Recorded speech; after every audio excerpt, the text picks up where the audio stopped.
वडील म्हणजे समुद्रातलं जहाज असतं. वडील म्हणजे समुद्रातलं जहाज असतं, खंबीर आधाराचं दुसरं नाव असतं. वडील म्हणजे समुद्रातलं जहाज असतं, खंबीर आधाराचं दुसरं नाव असतं. वडील म्हणजे उंबराचं झाड असतं.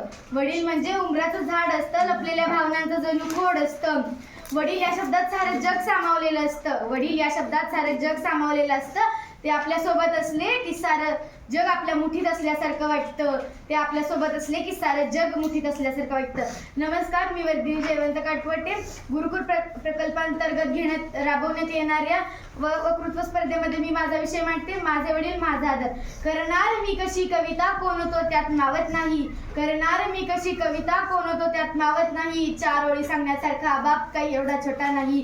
चार ओळी सांगण्यासारखा बाप काही एवढा छोटा नाही. संत महात्मा यांनी फक्त आईचं वर्णन केलं, पण वडिलांविषयी मात्र काय, त्यांच्याबद्दल कोणीच काहीच बोलत नाही.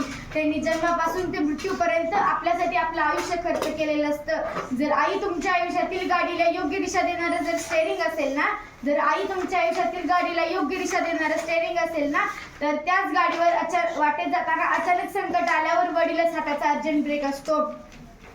मित्रांनो, आपण वडिलांना घाबरतो का? कारण आपल्याला ते मार देतात, पण त्यांच्या मारण्यामागे हाच उद्देश असतो की त्यांचा मुलगा किंवा मुलगी हे नेहमी सत्याच्या मार्गाने जायला हवीत. आपण सर्व गोष्टी आईला सांगत असतो, मात्र वडिलांना काहीच सांगत नाही का? आपण त्यांना घाबरतो. जर आपले वडील कुठे कामावर बाहेर जात असले, जर त्यांचा शर्ट फाटलेला असला, तर ते विचार करतात नको याला शिवायला पैसे लागतील. आणि जर आपण कुठे बाहेर जात असलो, जर आपला शर्ट फाटलेला असला, तर ते म्हणतात बेटा हे जर पैसे शर्ट शिवून आण. याच प्रसंगावरून लक्षात घ्या मित्रांनो, आपल्या वडिलांचा आपल्यावर असलेला प्रेम, आपुलकी. जर आई तुमच्या आयुष्यातील साठवलेली पुण्याई आहे, जर आई तुमच्या आयुष्यातील साठवलेली पुण्याई आहे, तर वडील आयुष्यभर कंबर कसून मिळवलेली कमाई आहे. जर आई तुमच्या आयुष्यातील साष्टांग भगवंत परमेश्वर आहे, जर आई तुमच्या आयुष्यातील साष्टांग भगवंत परमेश्वर आहे, तर याच भगवंतापर्यंत पोहोचवणारा वडीलच हा संत आहे. कुठेतरी ऐकलेलं असतं आई घराचं मांगल्य असतं. कुठेतरी ऐकलेलं असतं आई घराचं मांगल्य असतं, पण वडील घराचं अस्तित्व असतं. मित्रांनो, घरात एक वेळचं खायला नसू द्यात, पण देवासमान घरात आई वडील हवेतच.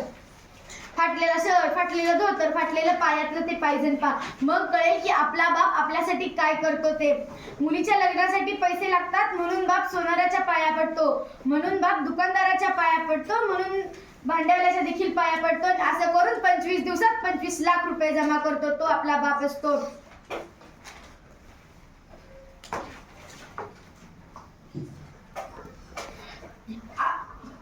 थोडं जरी दुःख झालं तरी 4 लोकात रडणारी आई सगळ्यांना दिसते. पण त्याच वेळेला सावकाराकडनं 2-2 लाख रुपये उधारीवर घेऊन रात्री एकटा अंधारात रडत बसतो, तो म्हणजे आपला बाप असतो.